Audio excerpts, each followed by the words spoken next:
in Kenya, the price that you see is the price that you pay. I don't want to deal with that anxiety of how much more tax is gonna be added on this price, so this is not the right price and stuff like this. Jeez, I am happy to go to a restaurant and see on the menu that my food says 500 Kenya shillings and I pay 500 shillings and tipping is optional.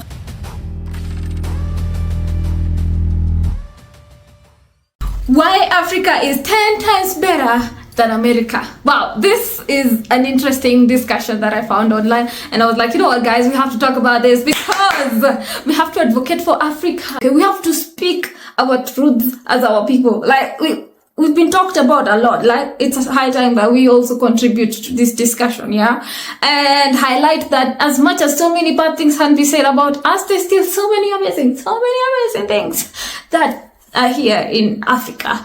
And on this note, this discussion that I'm gonna be reacting to is all about, like, they were giving a perspective of South Africa, and I'm gonna give a perspective of here in Kenya. So the number one thing has to be there is like very zero. Let's say there's never 0%. So let's say 1 or 2%. 2% racism in Kenya. Yay!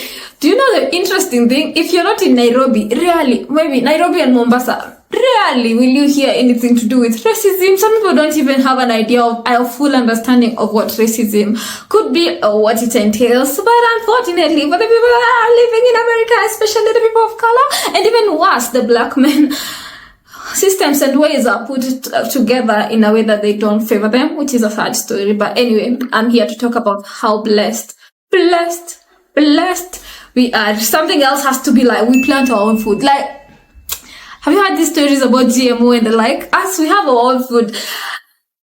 I keep saying in Africa is one place that somehow, if everything does not work in the city, you kind of have an idea that you can go back to your village, go back to your parents' land, plant some sukuma wiki, some vegetables, and you're good to go. Anyway, well, maybe not, that's not maybe the life that you're aspiring to. Let's say now you have made it in life, you're able to eat as much as delicacies and sweet, tasty food as you can find. Anyway, well, in Africa, we are also blessed with, they say a lot that, quote unquote, I'm quoting what I've heard from a lot of Europeans. Africans, they don't have food, they don't have water, they don't have electricity, but they are happy.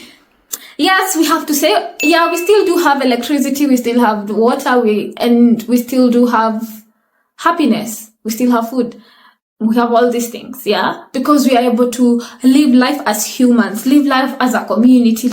Whew, yes, so before we continue, let me make you listen to this guy and what he had to say about handing South Africa is better than America. Yeah, and if you're listening to this, yeah, I'm advocating for you if you are watching me as a black person and you've not made it to the motherland. Tell me, how are you advocating for yourself as a black person? Or even if you don't want to come to the motherland, you can go to our cousins in Caribbeans, okay? Thank you very much. This is for Americans that still think America is better than Africa. He was not shy to say this is dedicated to, yes, please feel free to share this video to those Americans that think Africa is not good or they don't care for Africa. Please just share this video. Also to those that love Africa, and so they can continue being like, I affirm you, you are actually right. In South Africa, we have the most advanced banking system in the world. Some of us have never even seen a checkbook. What you guys call... Okay, banking system, how would I say it's different from America? I was having a chit-chat with someone and they were talking about credit. You know how here we think like, you know, in America you can get credit and stuff like this, but I got to learn how if your credit is wrong and how it affects your life if you are in America and stuff like this. So, low-key, I'm happy to hear of people say that us as Kenyans or us as Africans, if you see me with this curtain, I own it. If you see me with this phone, I own it. It is not out of credit. Yeah? Life in America is you could be owning things, but you don't own them. So, interesting. Gas stations. Every petrol station in South Africa has petrol attendants, so you don't have to pour gas for yourself. They do it for Tell them. Oh. You guys. You guys, this one is dedicated to my husband laughing at you loud, ha ha ha, because you're always like, when you get to the gas station, you'll be like fueling it and stuff like this. Well, for now, let me enjoy the fact that if there's need to fuel, you get your gas fueled, and if you need your windscreen to be washed, someone cleans it, and then your life is easy. Can we also talk about when you go to grocery stores and you've done your shopping and someone packs for you your things? You know, it's not like you do your own like self-service and things like this. Like, we serve each other if there's something like that, which I love. Can we also talk about the joy of just having someone come to you and give you the service of even washing your hands? Oh, you guys don't understand these things. Anyway, as I said, there's humanity in Africa, and I love my country, I love my continent, I love my people, and I'm happy to love them, and I'm happy to encourage them to keep loving us more and more and more and more. And even beyond what could be said about us, we just have to keep loving us. For you, and they check your tires and then make sure that everything with your car is fine and you're good to go. Tell them, like, is your pressure right? Like, is your side mirror right? Then a very good one that we keep joking about here in Africa, yeah? When you're backing up, is it called backing up? When you're reversing. Let me use my Kenyan words. When you're reversing or when you're trying to park, someone will be like, move this way, go this way, turn on the right. And here in America, you guys be surviving. It's not like we don't know how to drive, but we just enjoy serving each other. Good to go. And the police in South Africa, amazing. You get pulled over for speeding, and then that guy's like, "Ish, my man, as I was chasing you, man, I was so thirsty." And you give him a young. If there's something that is very freaking and gives my heart, like, God, I am praying for my husband, is this whole situation about being stopped by police. And even sad because it doesn't serve the blacks in a good way. And it could move from, hey, you broke a traffic rule to you are dead. That freaks me out.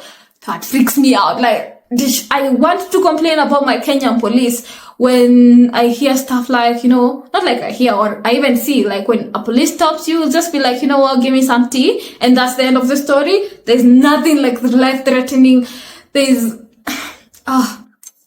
Man, we are blessed in that way. Let's just count our blessings for sure. And I would agree, this point on safety and knowing that the people that serve you are actually there to serve you because they should serve you. Like, I don't know if that makes sense. And if you want to understand this, like, policemen should increase our safety and our security, yeah? But not them being the one to increase our safety issues or like being a danger. So I recently was watching a series, you can check it out, it's called Family Reunion. And at some point in this series, they were showing of how these kids came back home and they couldn't find the key, the parents had left, and as they were looking for the key, police thought they are stealing. And because they were black kids, they were arrested despite them being kids, just because you were peeping in your own house. So in the process of being explained to why was that happening or why were they stopped, and they got like traumatized and they were told, you know what, because we are black, basically. That makes my heart sad. And even to continue like how it proceeded and the fact that this is the reality of people in America, I feel very sorry. Well, let's continue. $20 for a cold drink and then you're good to go. No charges filed against you. Another bonus that I would say, another bonus that I would say as a 10 times better than America is the fact that when you go to a supermarket, that's what they call a grocery store, yeah? You will see a bottle of water is, let's say, $2. When you go to pay, it could be something like $3 just because they did not tax. Let me tell you, I am happy to be of, you know what? It is $3. That's the end of the statement. Here in Kenya, the price that you see is the price that you pay. I don't want to deal with that anxiety of how much more tax is gonna be added on this price. So this is not the right price and stuff like this. Jeez. I am happy to go to a restaurant and see on the menu that my food says 500 Kenya shillings and I pay 500 shillings and tipping is optional. I'm not told by somebody, hey, this is the tip that I am required to tip. Things like this, I'm just like, I love my Africa. We are able to just live and be happy. Can we also talk about I can sleep and wake up and go knock at my neighbor's door and be like, hey, I just want to chit chat. I just want to story tell. I hear people in America are very busy. They're very busy doing work, and not that it's bad work, but then social life is also of importance. And as you can see, I could go on and on and on and on and on and on. Yeah, as we keep evaluating how finally what will be our solution in this relation of Kenya-America conversation. Anyway, I hope you got some 1, 2, 3 on this video. Let me know in the comment section what you think. How you would say your country. Feel free to come back. I will be happy to read your comments when you're telling me, okay, you came up with your points and these are my comebacks. This is how America is better than Kenya. Maybe we should do this on another video because this is like, yeah, there's some bonuses. Anyway, guys, I will see you on the next one. Thank you so much. Bye.